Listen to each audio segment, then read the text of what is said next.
وَوَعَدْتُكُمْ فَأَخْلَفْتُكُمْ. And I promised you otherwise. And you knew what Allah said was an absolute reality, and what I said was a lie. يَعِدُهُمْ وَيُمَنِّيهِمْ وَمَا يَعِدُهُمُ الشَّيْطَانُ إِلَّا غُرُورًا. The devil falsely satisfies you and gives you wrong aspirations. Furthermore, the devil will say, وَمَا كَانَ لِيَ عَلَيْكُمْ مِنْ سُلْطَانٍ إِلَّا أَنْ دَعَوْتُكُمْ فَاسْتَجَبْتُمْ لِي.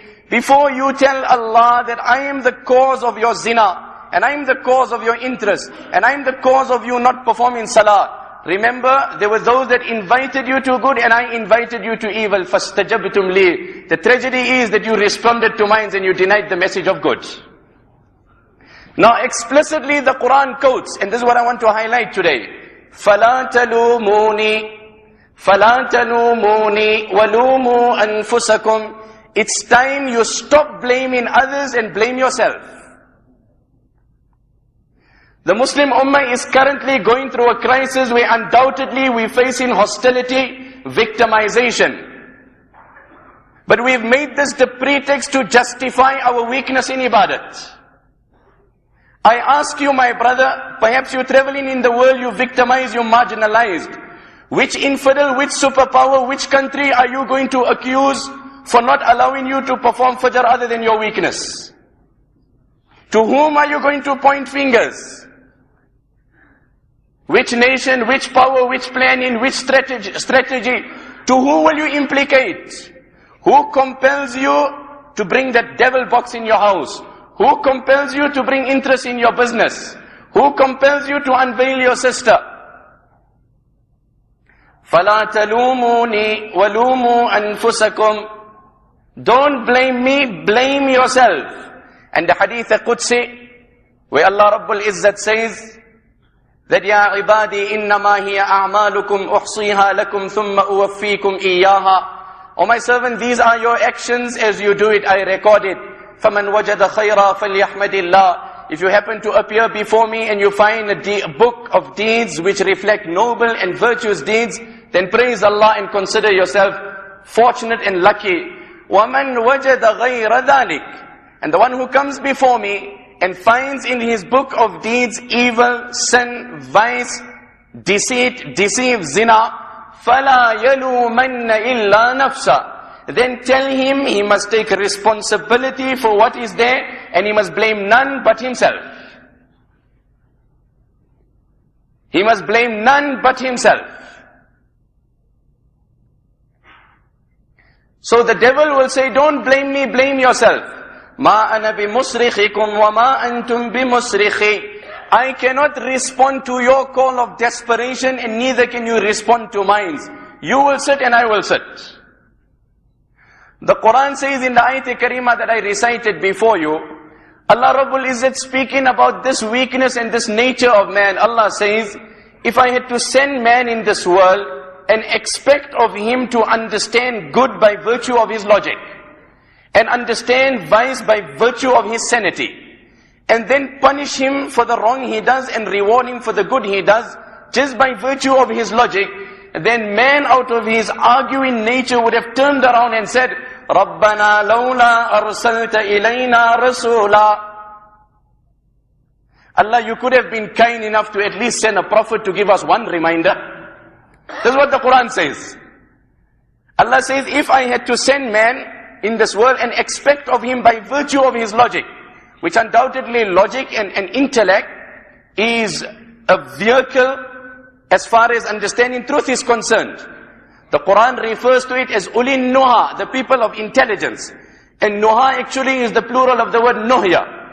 وَسُمِّيَ الْعَقْلُ نُهْيَ لِأَنَّهُ يَنْهَى صَاحِبُهُ عَنْ إِرْتِكَابِ الْقَبَائِحِ. The object of the intellect is to prevent you from wrong. So if your intellect is not prevent you from wrong, I'm afraid you lack it. Allah says, if I had to send man in this world without a Nabi, and then expect of him by virtue of his logic and his understanding that he can arrive at the right things and abstain from the wrong, man would have turned around and said the following to me, رَبَّنَا لَوْلَا أَرْسَلْتَ إِلَيْنَا رَسُولًا. Allah, if you send a prophet to us, نَتَّبِعَ آيَاتِكَ we promise we would have followed your commandments. وَنَكُونَ مِنَ الْمُؤْمِنِينَ. We would have diligently complied to your dictates. So Allah says, out of my sheer mercy, I send a Nabi to them, and not a Nabi, I send the best of Anbiya.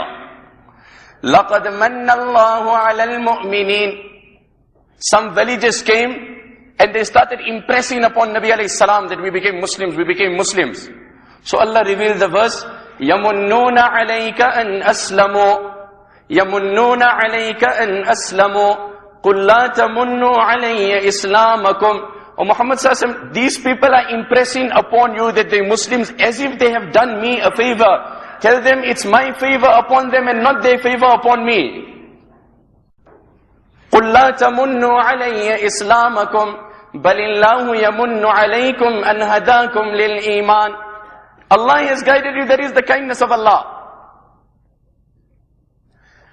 Allah says, when I send the Prophet and the Nabi came, now look at man's nature. فَلَمَّا جَاءَهُمُ الْحَقُّ مِنْ عِنْدِنَا قَالُوا لَوْلَا أُوتِيَ مِثْلَ مَا أُوتِيَ مُوسَى. They said, no, we are not convinced on his prophethood. Why doesn't he carry the miracles that were given to Moses? So Allah goes on to say, if the stick of Musa was sufficient to convince that truth was in the message of the Prophet, then why did some even deny Musa also? أَوَلَمْ يَكْفُرُوا بِمَا أُوتِيَ مُوسَى مِنْ قَبْلِ. Then they said, no, he's not a prophet. Why?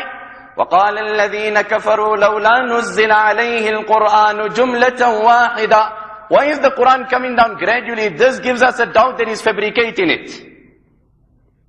Then they said, لَوْلَا أُنزِلَ إِلَيْهِ مَلَكٌ فَيَكُونَ مَعَهُ نَذِيرٌ. Why doesn't he have some bodyguards with him? Then they said, لَوْلَا نُزِّلَ هَذَا الْقُرْآنُ عَلَى رَجُلٍ مِّنَ الْقَرْيَتَيْنِ عَظِيمٍ. I doubt Muhammad is the suitable man to possess the Quran. The Quran should have been revealed on someone like Urwa ibn Mas'ud. وَالْعِيَاذُ بِاللَّهِ. So man's nature is to argue constantly. Allah says, I took pity on man and I sent this Nabi. لَقَدْ مَنَّ اللَّهُ عَلَى الْمُؤْمِنِينَ. You know the very beautiful description, perhaps there isn't a more comprehensive description of Islam given in the court of a non-Muslim, other than that which the noble companion of Nabi sallallahu alayhi wa sallam, Ja'far radiallahu anhu did. One of the most comprehensive yet voluminous description of Islam, when he was summoned in the court of Negus. Today often in this environment of hostility, we are given a platform to speak about Islam. It is sad and tragic that we lack adequate Islamic knowledge, that those of us that assume those positions, we harm the cause of deen more than helping the cause of deen. Why? Because we don't make the needed contribution. Ja'far radiallahu anhu stood up and he described Islam and he described Nabi sallallahu alayhi wasallam. He said, listen king, before you make hasty decisions in our matter, and before you are convinced that we are evil people, why don't you hear me out what I have to say? أَيُّهَا الْمَلِكُ كُنَّا قَوْمًا أَهْلَ جَاهِلِيَّةٍ نَعْبُدُ الْأَصْنَامِ نَقْطَعُ الْأَرْحَامِ نُسِيءُ الْجِوَارِ. Every vice that you perhaps could think of was common amongst us. We used to sever ties. We used to bury our daughters. We used to consume wine. We lived in sin, vice and deviation until Allah took pity on the Arab nation. Until Allah took pity on the Arab nation and Allah sent a Nabi amongst us. نَعْرِفُ نَسَبَهُ وَصِدْقَهُ وَأَمَانَتَهُ. We looked at the integrity of the man, the chastity of this man, the morality of this man. We accepted his faith, and upon this our nation has opposed us. You and I have heard the incident of Mi'raj repeatedly. And I don't want to digress and go into the details of the incident itself. We've heard it, I have said it in this masjid previously, and we've read about it. I want to share one hadith with you today. Relevant to the occasion, of course. The hadith appears in Al-Kaba'ir. Imam Zahabi, rahmatullah alayhi, makes mention of the riwayat. Al-Kaba'ir referring to the major sins.